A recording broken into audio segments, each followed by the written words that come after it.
and they are teenagers. So I had to like look for something that like, okay, they could resonate with. I know that like there's always this field about Messi and Ronaldo, and then like I had to give an example, and before you know it, like I got them talking, and it warmed them up for what I actually had for them on the long run, because I was able to use their language. I was able to connect with them, all right, by using what they could easily relate with. But if you're trying to like feel like, okay, I am very knowledgeable, and then like you start blowing big grammars that like they don't even realize or they don't understand, you've lost them. And at the end of the day, you just realize that like you just gave a boring presentation.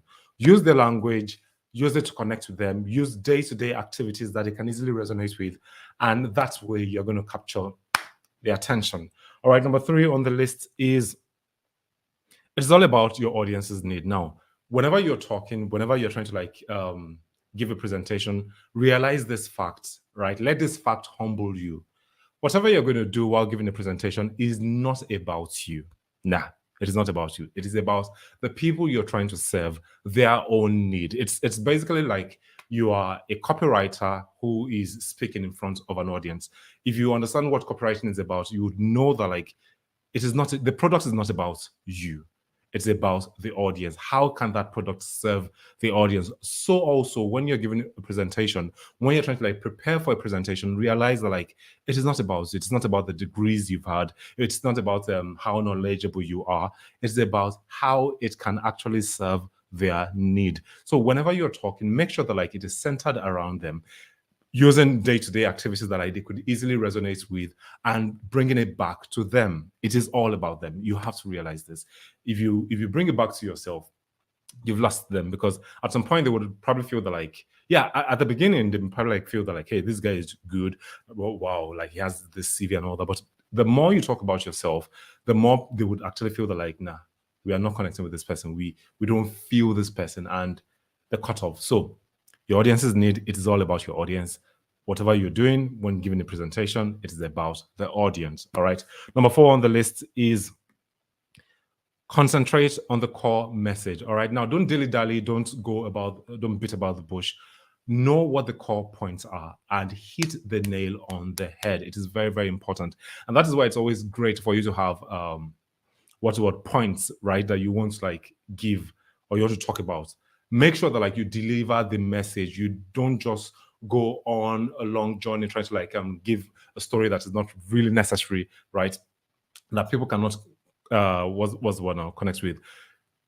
Straight to the point, talk about what you came to do, deliver the message, punchlines, and that is it. Very important. Number 5 on the list is let your passion override your fear. Now, there would always be times where when you have to present to people, you would feel jittery, right?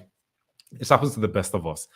I, for one, for every time I am told to come and give a speech, or probably like I have to like talk in front of an audience, I still have this thing in me that like my heart would start racing, and like I would feel, or sometimes I'll feel nauseated. I'll feel like I am not like, am I worthy to be able to like give this thing? I know I can do it, but as a human, like you just feel that like, wow, I'm about to talk to a huge audience. Even when I had to talk to those teenagers, right? I still felt this thing about me that like, can I deliver? Can I actually what's the word? Can I say is the way that they would be able to accept it?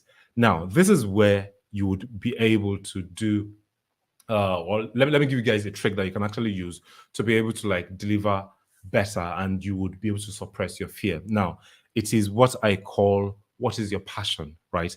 Why did you get into that thing in the first place? There's a message you're trying to pass across. And if you're passionate enough about that message, your passion would be able to override the fear that you have at that point in time. All right. Your passion is key. You need to ask yourself, why am I doing this? Why do I come to Facebook, to YouTube every week, and I give a 10 to 15 minutes talk? Why do I do this thing? It is because I want people to be better at their business. I want people to live better lives. I want to see people soar. I want to see people grow. And that is my driving force, right? When I first started off, episode 1 to 10, I was not on point, but now I've grown comfortable. I know my purpose. I know why I do these things, and that is why I am always here. So let your passion override your fear. Number 6 on my list is start strongly. It is very, very important, right? That like you start with a bang, because if the first 1 minute is not strong enough, at the end of the day, you most likely would lose your audience. And how can you start strong? Sometimes you could just start with a story, right? A captivating story. You can just say once upon a time, or there was a particular time that like something happened to XYZ and then it resulted to this. And make sure that like your story is beautiful enough, right? When you tell great stories, that itself would make people to sit glued to want to listen to you the more. Or probably you could just give a scenario. Do you know that like this person is the highest paid person in the world? Do you know that like this person has this and this? And like you're throwing interesting facts to them that they would love to hear, right? And at that point in time, you've gotten them at the first 1 to 2 minutes, and before you know it, you can easily give a great presentation. And you should try as much as possible to be consistent with your energy. Energy is key, right? While trying to like give presentations, you don't just come up on stage and then like you're just sounding. No, your energy is very, very key in giving a very great presentation. Number 7 on the list is know the 10-20-30 rule. Now, what is the 10-20-30 rule? Whenever you're giving a presentation, make sure that like your slide is not much more than 10 slides. That's the first part. Make sure that your slide is not much more than the 10 slides. Then the 20 part is that like do not talk for longer than 20 minutes, because if it is going to be more than 20 minutes, at some point people will be bored and people will just leave, right? Make sure that like it does not exceed 20 minutes. And then the third part is that like make sure that your font is not lesser than 30. All right. You do not want to have tiny fonts, and at the end of the day, people like you would now cramp, what's the word, your this stuff, your presentation slide. You really do not want to do that. Make sure that like your font is not lesser than 30 points. That's where you would be able to like keep just 1 point or maximum 2 to 3 points on one page, and then you don't have to like have lengthy or too many text on your screen. I've seen a lot of people in Nigeria make this mistake, right? They are giving presentation and they're like everything is worded and they are reading what is on the screen word for word with you. No, please do not do that, right? Make sure that your presentation slide, the font is not lesser than 30, right? It's very, very important. That's number 7 on the list. Number 8 on the list, right? We are yeah. Oops, I made a mistake. I knew that like something was off. All right, I'm quickly going to like change this and then put it on the screen. All right, number 8, which is my penultimate number, is have a good body posture. Whenever you're giving a presentation, make sure that like you're standing well. It is very, very important, because where the way you stand is how people would actually feel people would actually be able to like know how knowledgeable you are about the subject. They'll feel that like you are confident about it, right? Confidence is very, very key. And your body posture is key. You cannot be giving a presentation and then you start folding your hands and then you start like talking in a low what's the word, hushed tones. No, your body should be open, your arms should be open. Make sure that like you gesticulate as much as possible. It is very, very important. Always use your hands. Before now, when I first started this whole series, I wasn't used to using my hands. But these days, if you really, really notice, like almost every time I am always using my hands, because it has a way of catching the attention of people whenever they watch you. And then the last point that I have here, I'll quickly make a correction to that, is number 9, which is your voice is important. Now, your voice is what people would hear, and how you talk, how you convey the message is very, very important, right?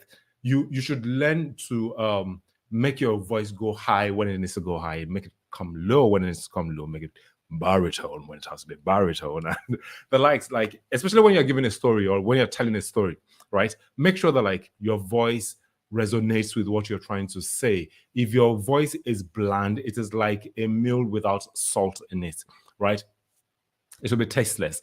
But your voice has to vary depending on what you're trying to say, and make sure that like you master how to talk properly, audibly and properly. You could take voiceover classes, right? If you need me, just come and meet me. I could probably give you some pointers that could actually help you to enunciate your words better and to become a better speaker. With this point, I want to believe that like you've been able to learn something tangible. And as I always say, if you're watching from Facebook, YouTube, or whatever platform that like you're actually watching me on right now, please make sure to like, share, subscribe with your loved ones, and it would mean a lot to me because I hope to like help as many people out there as possible. I know the channel is still growing. The Facebook people that come around to watch me later on, thank you guys for the love that you guys get to show to me. It means a lot to me. All right. On this note, I have come to the end of today's episode, and as I always say, be the best version God has created you to be. The world awaits to see the glory inside of you. Have a lovely evening, guys, and take care.